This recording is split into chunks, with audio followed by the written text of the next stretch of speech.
कैसे हो दोस्तों, और आप सभी का स्वागत है कॉमिक्स असेंबल में। तो दोस्तों, आज हम बैटमैन रीबर्थ एपिसोड 6 शुरू करने वाले हैं। अगर आपने अब तक एपिसोड 5 नहीं देखा है तो जल्दी से सबसे पहले वीडियो के डिस्क्रिप्शन में जाके एपिसोड 5 देख लीजिए। एपिसोड 5 में हमने देखा था कि कैसे बैटमैन बेन की सिटी में जाके उसको हरा के साइको पायलट को छुड़ा के गॉथम वापस लेके आया था। हारने के बाद बेन ने फिर से वैनम लेना शुरू कर दिया था। तो दोस्तों, चलिए बिल्कुल भी टाइम वेस्ट ना करते हुए हम बैटमैन रीबर्थ एपिसोड 6 शुरू करते हैं।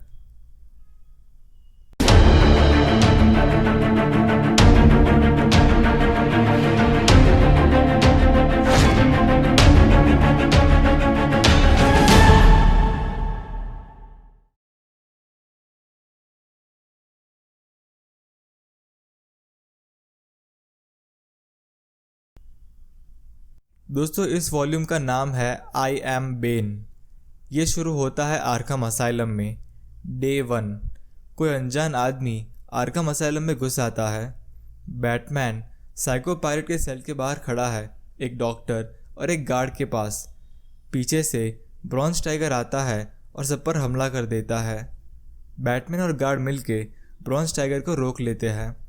ब्रॉन्ज टाइगर बैटमैन से कहता है कि मुझे माफ़ कर दो, तुम तो जानते हो कि मैंने सेंटा क्रिस्टा में बेन को रोकने के लिए थोड़ा वैनम लिया था और अब मुझे उस वैनम की लत लग गई है, पर मैं और वैनम ले नहीं सकता क्योंकि हम सभी जानते हैं कि उस वैनम के इफ़ेक्ट्स क्या होते हैं। इसीलिए मैं यहाँ पे साइको पायरेट को छुड़ाने के लिए आया था ताकि साइको पायरेट अपनी पावर्स का यूज़ करके मुझे ठीक कर सके। मुझे कोशिश करनी थी। फिर ब्रूस एक रेस्टोरेंट में जाता है जहाँ पे वेटर ने बैटमैन के जैसे कपड़े पहने हैं। वो ब्रूस से पूछता है कि क्या तुम तुम्हारी फ्रेंच फ्राइज़ को जोकर का तड़का लगाना चाहते हो। ब्रूस पूछता है कि जोकर का तड़का का मतलब क्या होता है। तो वेटर कहता है कि ये एक स्पेशल सीजनिंग है जिसमें हम वाइट, रेड और ग्रीन कलर का मसाला डालते हैं, जिससे फ्रेंच फ्राइज़ जोकर के कलर का हो जाता है। तो ब्रूस गुस्सा हो जाता है और वेटर को बताता है कि जोकर एक होमिसाइडल मेनियाक है। वो हम सबको मारकर हमारी लाशों पर हंसना चाहता है और तुम ऐसे आदमी की फ्राइज़ को क्यों प्रमोट कर रहे हो। और थॉमस वेटर से कहता है कि नहीं, हमें हमारी फ्राइज़ को जोकराइज नहीं करवाना है। दूसरी तरफ उस रेस्टोरेंट के टेबल पे डिक ग्रेसन यानी कि नाइटविंग, द रेड हुड और रॉबिन खाना खा रहे होते हैं और ब्रूस उनसे मिलने के लिए आता है। वो उनसे कहता है कि मेरे पास बहुत टाइम नहीं है, इसलिए मैं ये मीटिंग शॉर्ट रखूँगा। मेरी बात ध्यान से सुनो। मैंने अभी अभी बेन के आदमियों को रोका है साइको पायलट पर हमला करते हुए। इसका मतलब है कि बेन गॉथम में आ रहा है। मुझे 5 दिन चाहिए और इन 5 दिनों में मैं गॉथम गर्ल को साइको पायलट की पावर से दूर कर सकता हूँ। और मुझे 5 दिन चाहिए साइको पायलट का मास्क डिस्ट्रॉय करने के लिए। और इन 5 दिनों में बेन सब कुछ ट्राई करेगा साइको पायलट को वापस पाने के लिए। तो रेड हुड और रॉबिन बैटमैन से कहते हैं कि इसकी चिंता तुम मत करो, हम सब मिलके बेन से लड़ेंगे और उसको रोक देंगे। किसी को भी मरने की ज़रूरत नहीं है। बैटमैन कहता है कि तुमने सही कहा, किसी को भी मरने की ज़रूरत नहीं है। तुम सभी लोग छुट्टी पे चले जाओ और गॉथम को छोड़ दो। वेकेशन पे जाओ, अपना मास्क लेके या लिए बिना जाओ, पर अगर तुम अपना मास्क लेके जाओगे तो किसी और मॉन्स्टर को ढूंढो लड़ने के लिए।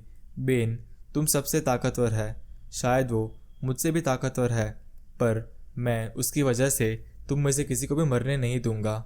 मुझे 5 दिन चाहिए गौतम गर्ल को बचाने के लिए और मैं उसे बचा के रहूँगा। और फिर ब्रूस वहाँ से चला जाता है।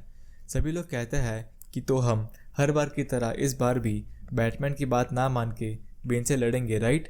तो सब लोग अग्री करते हैं, पर थॉमस उनसे कहता है कि हम लोग बैटमैन की एडवाइस को ऐसे ही इग्नोर नहीं कर सकते हैं।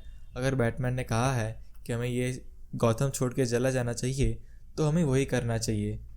नाइटविंग उससे कहता है कि तुम अभी नए हो, तुम्हें पता नहीं है कि बैटमैन की बात ना मानना वो रॉबिन का सबसे मेन रोल है।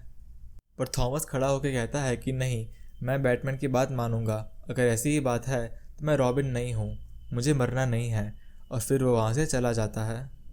रात को कोई बैट सिग्नल ऑन करता है तो बैटमैन वहाँ पे पहुँचता है। वो कमिश्नर गॉर्डन से कहता है कि मेरे पास बहुत टाइम नहीं है, पर फिर बैट सिग्नल के पीछे से कैट वुमन बाहर आती है और कहती है कि अच्छी बात है, मेरे पास ही बहुत टाइम नहीं है।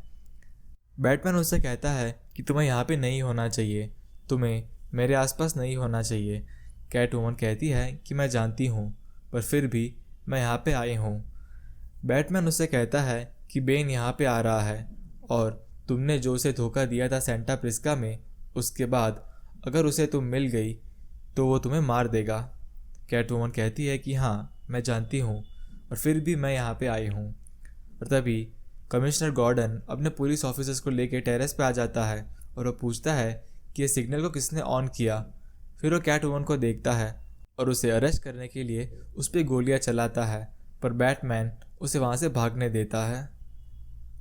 वेन मैनर में ब्रूस गॉथम गर्ल की मदद करता है और अल्फ्रेड से कहता है कि मुझे 5 सेशंस लगेंगे और फिर गॉथम गर्ल ठीक हो जाएगी। मैं गॉथम गर्ल को उसके पहले सेशन के लिए लेके जा रहा हूँ और मुझे इसमें तुम्हारी मदद चाहिए होगी। फिर डे 2 शुरू होता है। हम देखते हैं कि सुपरमैन अपने फोर्ट्रेस ऑफ सॉलिट्यूड की तरफ आता है। वो अपनी चाबी से दरवाज़ा खोलता है और देखता है कि बैटमैन पहले से ही फोर्ट्रेस के अंदर है। वो बैटमैन से पूछता है कि सिचुएशन कितनी ख़राब है, पर बैटमैन कोई जवाब नहीं देता। सुपरमैन कहता है ओके। बैटमैन ने उस फोर्ट्रेस में नाइटविंग, रेड हुड और रॉबिन को फ्रीज कर दिया है और फिर वो सुपरमैन को बताता है कि बेन वापस गॉथम में आ रहा है और अगर मैं इन लोगों को लड़ाई में साथ लेके जाऊंगा तो बेन इन सबको मार देगा। बेन के पास 4 दिन है साइको पायलट को लेने के लिए। मैं चाहता हूँ कि तुम इन 4 दिनों तक इन सब का ख्याल रखो। और फिर बैटमैन वहाँ से चला जाता है। दूसरी तरफ आर्कम असाइलम में हम देखते हैं कि अल्फ्रेड ने एक डॉक्टर का भेष भर लिया है और वो गॉथम गर्ल को साइको पायलट के पास लेके जाता है और साइको पायलट का थेरेपी सेशन स्टार्ट करता है जिससे गॉथम गर्ल वापस नॉर्मल हो सके।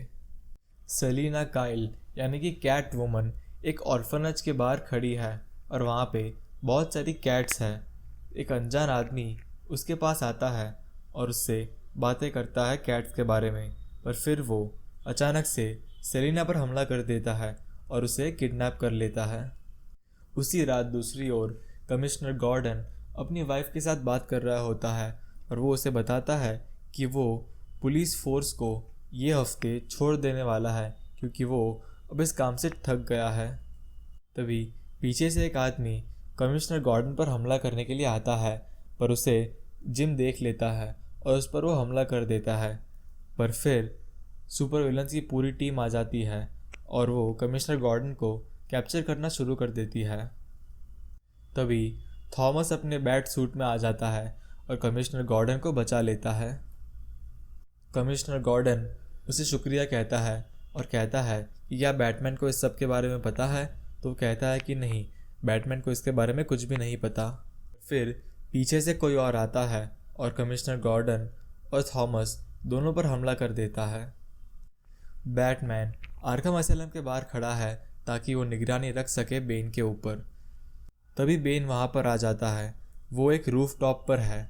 बेन एक फ्लैट जलाता है और हम देखते हैं कि उसने कमिश्नर गॉर्डन, सेलिना काइल यानी कि कैट वुमन, ब्रॉन्ज टाइगर और थॉमस इन चारों को किडनैप कर लिया है। बैटमैन उसके पास आता है। बेन उसे बताता है कि मेरी ये ऑफ़र है, साइको पायलट को मेरे हवाले कर दो और उसके बदले में मैं तुम्हें commissioner Gordon, Thomas, Selina Kyle और ब्रॉन्ज टाइगर ये चारों दे दूंगा। क्या तुम मेरी बात एक्सेप्ट करते हो? तो बैटमैन कहता है नहीं।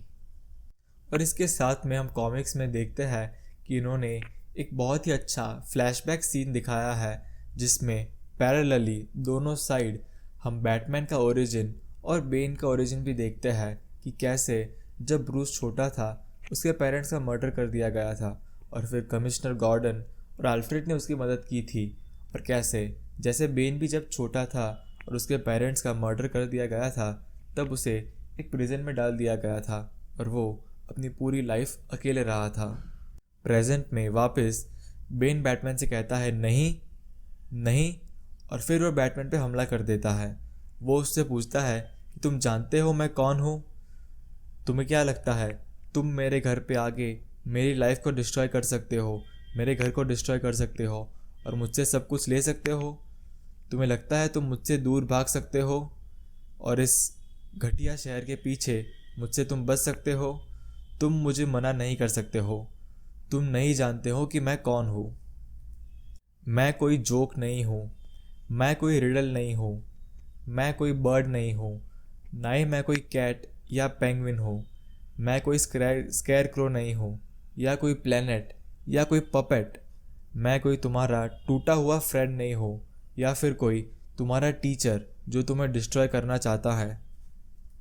मैं कोई बिलियनर नहीं हूँ जो फैंसी ड्रेस पहन के इस सिटी को बचाने की कोशिश कर रहा है पर फिर भी हर बार फेल हो जाता है। मैं बेन हूँ। और दोस्तों, यहीं पे हम बैटमैन रीबर्थ एपिसोड 6 ख़त्म करते हैं। नेक्स्ट एपिसोड में हम देखेंगे कि आगे बैटमैन और बेन कैसे बराबरी की लड़ाई करेंगे और इस लड़ाई में कौन जीतेगा। दोस्तों, जैसा कि आप सभी देख सकते हैं कि बैटमैन रीबर्थ की ये स्टोरी लाइन जैसे जैसे आगे बढ़ रही है वैसे वैसे वॉर भी इंटरेस्टिंग होती जा रही है। मैं पर्सनली बहुत ही एक्साइटेड हूँ नेक्स्ट एपिसोड में इस स्टोरी को आगे बढ़ाने के लिए। अगर आपको ये एपिसोड पसंद आया हो तो प्लीज़ ये वीडियो को लाइक कर दीजिए और नीचे कमेंट कर दीजिए और प्लीज़ ये वीडियो को अपने फ्रेंड्स के साथ शेयर कर दीजिए। अगर आप इस चैनल पर नए हैं तो जल्दी से सब्सक्राइब बटन पर हल्क स्मैश मार दीजिए और बेल आइकन पर क्लिक कर दीजिए ताकि आपको मेरे सभी नए वीडियोस की नोटिफिकेशंस मिल जाए। वीडियो देखने के लिए शुक्रिया।